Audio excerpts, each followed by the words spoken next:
ay nasa Juan chapter 1 verse 21. Na ang mga salitang ito ay tumutugon sa mga salita sa hula sa Deuteronomy chapter 18 verse 15 at chapter 18 verse 18. Aming ipinapasya mula rito na hindi si Jesus ang tinutukoy sa nabanggit sa Deuteronomy chapter 18 verse 18. Pangalawa, mula sa mga kapatid ng mga Israelita. Si Abraham ay mayroong dalawang anak na lalaki, si Ismael at si Isaac, Genesis chapter 21.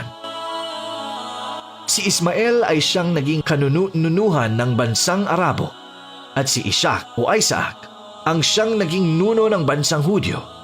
Ang nabanggit na propeta ay hindi magmumula sa mga Hudyo, bagkus magmumula sa kanilang mga kapatid. Tulad halimbawa ng mga Ismaelita, si Muhammad na nagmula sa angkan ni Ismael ay katiyakang ang propetang tinutukoy dito. Gayun din, ang Isaiah chapter 42 verse 1 to 13 ay nagsabi tungkol sa alipin ng Diyos, ang kanyang pinili at sugo na magbababa ng batas. Di siya masisiraan ng loob o mawawala ng pag-asa hanggang kanyang mapairal ang katarungan sa lupa.